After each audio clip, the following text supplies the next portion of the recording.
Halo semuanya, selamat datang di video kelompok 6. Dalam video ini kami akan menjelaskan tentang contoh penerapan berpikir kritis.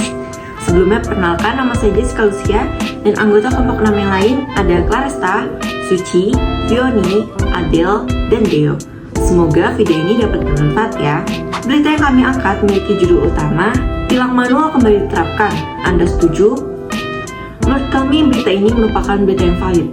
Mengapa? Karena berita ini dipublikasikan oleh salah satu media digital terbesar dan terpopuler di Indonesia, yakni Detik News, pada hari Sabtu tanggal 26 Agustus 2023. Selain itu, dalam berita ini juga tercantum surat telegram secara detail dan informasi yang didapatkan merupakan hasil wawancara dengan Kadif Humas Polri Ijen Sarandi Nugroho. Isi dari berita ini dikatakan bahwa Polri kembali menerapkan tilang manual setelah sebelumnya sempat dilarang pada akhir tahun 2022.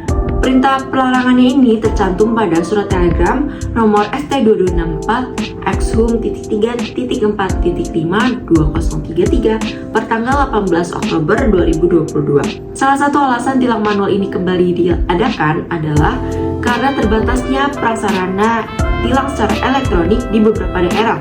Pada daerah yang tidak terjangkau oleh kamera ETLE, terjadi peningkatan pelanggaran lalu lintas yang berpotensi menyebabkan kecelakaan. Halo, perkenalkan nama saya Putri Adelia Cahya Indrianti. Di sini saya akan menjelaskan tentang klaim. Klaim ada 5. Yang pertama yaitu klaim faktual, yang kedua adalah klaim nilai, yang ketiga adalah klaim deskriptif, keempat klaim subjektif, dan yang terakhir yang kelima adalah klaim non-subjektif.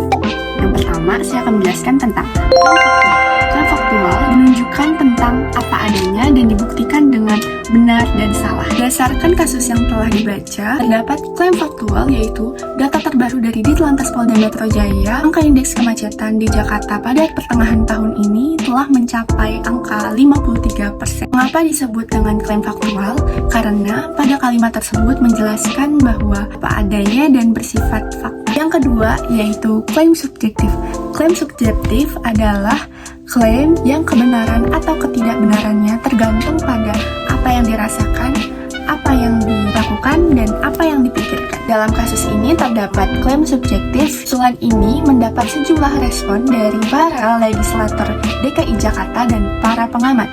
Ketua DPW PKB DKI Jakarta, Hasbiallah Ilyas, menolak usulan tersebut karena menurutnya H 24 jam tidak semuanya dapat menyelesaikan masalah polusi dan kemacetan yang ada di Jakarta.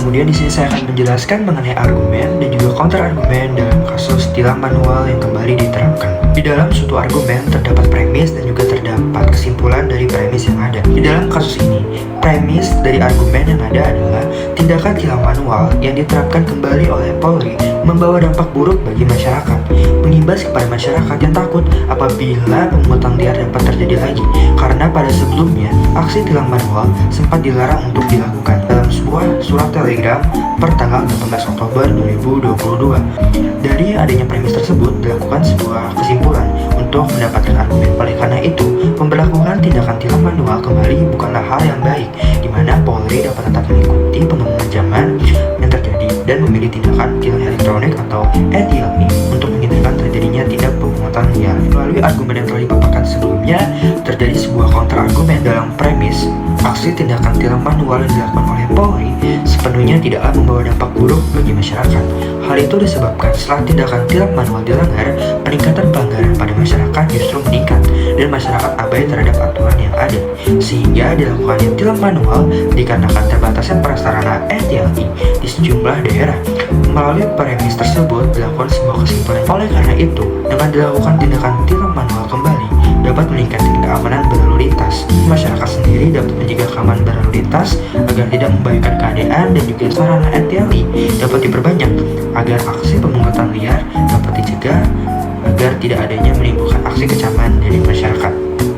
Selanjutnya saya akan menyebutkan argumen deduktif, yaitu modus ponens, modus tollens, disjunktif, dilema, dan hipotesis dalam kasus tilang manual. Yang pertama, modus ponens.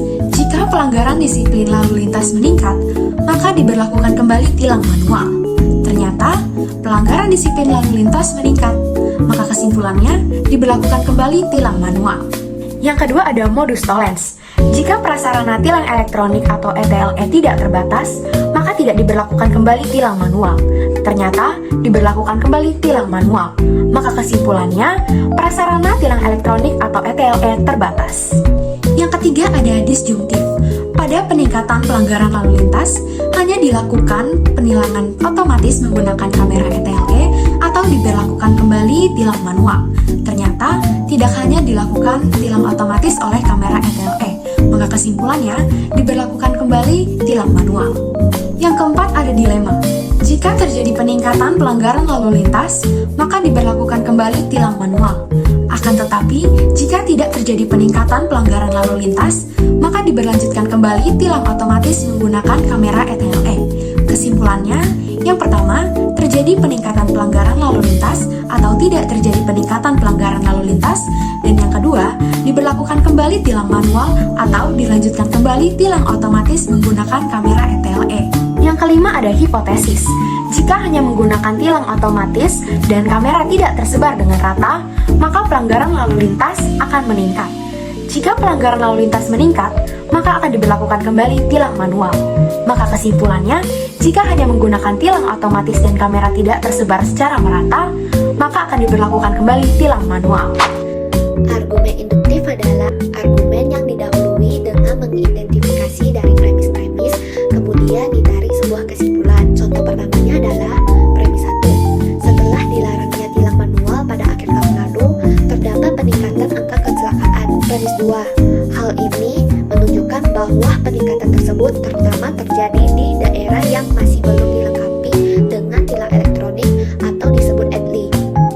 Kesimpulannya adalah, oleh karena itu, tilang manual perlu diterapkan kembali di daerah yang tidak terjangkau oleh sistem ETLI sebagai upaya untuk mengurangi pelanggaran yang dapat menyebabkan kecelakaan lalu lintas. Contoh keduanya adalah premis 1. Kapolri Jenderal Listio Sigit Prabowo memberikan arahan kepada Polda jajaran untuk melakukan penguatan kembali dalam penegakan hukum di bidang lalu lintas dengan menerapkan kembali tilang manual. Premis 2. Hal ini menunjukkan bahwa prasarana tilang elektronik atau sistem ETLI yang masih terbatas di sejumlah daerah. Kesimpulannya adalah, oleh karena itu, tilang manual diperlukan sebagai upaya pendukung dan penguatan terhadap tilang ETLI, terutama di wilayah-wilayah yang tidak tercakup oleh sistem ETLI dan tidak terdapat kamera ETLI. Saya akan mengidentifikasikan kesesatan informal yang dikutip dari berita. Apa sih kesesatan informal itu? Kesesatan informal adalah suatu kesalahan atau penalaran yang tidak terstruktur baik kita berbicara maupun berpendapat. Yang pertama, terdapat argumentum ad populum. Dalam berita disebutkan bahwa penindakan pelanggaran lalu lintas dalam sistem manual diberlakukan pada wilayah yang tidak dijangkaui oleh kamera ETLE. Pendapat orang lain, yang tidak dijangkaui oleh kamera ETLE semakin banyaknya pelanggaran. Maka dari itu dibuatnya sistem manual agar masyarakat dapat mematuhi aturan dalam berlalu lintas. Dari argumen yang telah disebutkan, termasuk pada ad populum. Kenapa? Karena dikutipkan dalam berita itu, jadi dia mengikuti pendapat orang lain yang menurut dia benar, sedangkan itu belum bisa dibuktikan kebenarannya. Yang kedua ada argumentum ad verecundiam. Dalam berita disebutkan bahwa menurut Polri, polisi jajaran lalu lintas perlu memaksimalkan penilangan dalam sistem elektronik ataupun ITLE, baik statis maupun mobile. Kutipan tersebut termasuk ad verecundiam. Kenapa? Dalam kutipan berita disebutkan otoritas seseorang untuk mendukung argumennya, sedangkan penilangan dalam elektronik atau ITLE saja tidak cukup, diperlukannya juga sistem manual. Nah teman-teman, itu dia tadi pembahasan kami mengenai kasus tilang manual. Semoga teman-teman bisa memahami kasus tersebut dan juga berpikir kritis apabila menerima suatu berita, sehingga teman-teman bisa mengetahui argumen, kesesatan, dan analisis dari berita tersebut. Semoga video ini bisa bermanfaat ya. Dah.